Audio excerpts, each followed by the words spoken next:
में हम लोग सीखने वाले हैं संख्या रेखा के आधार पर कौन सा पूर्णांक बड़ा है और कौन सा पूर्णांक छोटा है। तो सबसे पहले हम लोग जानेंगे संख्या रेखा। तो ठीक है, एक संख्या रेखा यहाँ पे बना हुआ है, बना हुआ कि नहीं? तो संख्या रेखा के बीच में सबसे पहले क्या है? जीरो लिखा हुआ है, लिखा हुआ है कि नहीं?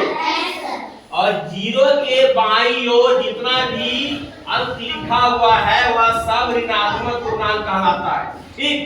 और उसके बाद जीरो के दाईं ओर लिखा हुआ जो भी है उसको हम धनात्मक पूर्णांक कहेंगे। और जो चित्र छापा गया है, ठीक है, चित्र जो अंकित किया गया है उसे हम संख्या रेखा बोलेंगे। आई बात समझ में? जीरो से जैसे हम बाईं ओर बढ़ते जाएंगे वो उसका मान छोटा होते जाएगा, और जीरो से जैसे हम दाहिनी ओर बढ़ते जाएंगे उसका मान बड़ा होते जाएगा, बड़ा होते जाएगा। आई बात समझ में? तो उसी के आधार पर हम लोग को जानकारी प्राप्त करना है, सीखना है कि कौन सा पूर्णांक बड़ा है और कौन छोटा है। आई बात समझ में? ठीक है। अब देखो इस तरह का सवाल आता है। क्या सवाल आता है कि खाली जगह इसको भरना है, किसका? इसका और इसका हेल्प से खाली जगह को भरना है, ठीक है।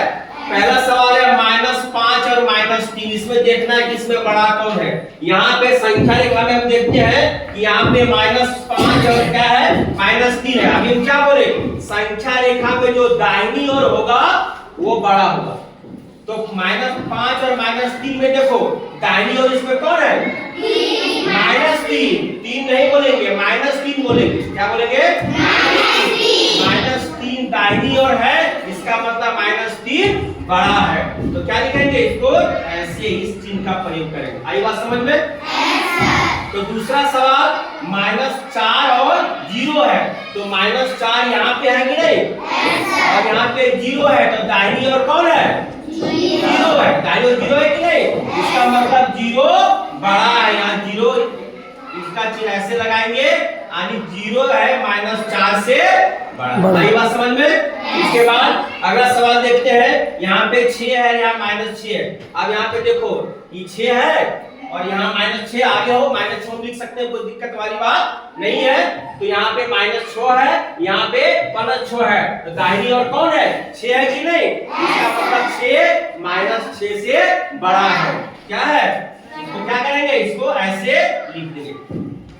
दाहिनी का मतलब ये मत समझना कि यहाँ पे दाहिनी ओर लिखा हुआ लिख देंगे। तुमको संख्या रेखा पर देखना है कि दाहिनी ओर कौन है और बाईं ओर कौन है। आई बात समझ में? तो यहाँ पे 6 बड़ा है। अगला सवाल -3 और -3 है, दोनों बराबर है। बराबर है कि नहीं? तो बराबर का यहाँ प्रयोग कर देंगे। बात खत्म। उसके बाद देखो 5 और -4 है। 5 कहाँ पे? +5 यहाँ पे है और -4 यहाँ पे है। तो दाहिनी ओर कौन है? 5 है। इसका मतलब 5 -4 से बड़ा होगा। इसको इस प्रकार का चिन्ह यहाँ पे लगा दीजिए। आई बात समझ में?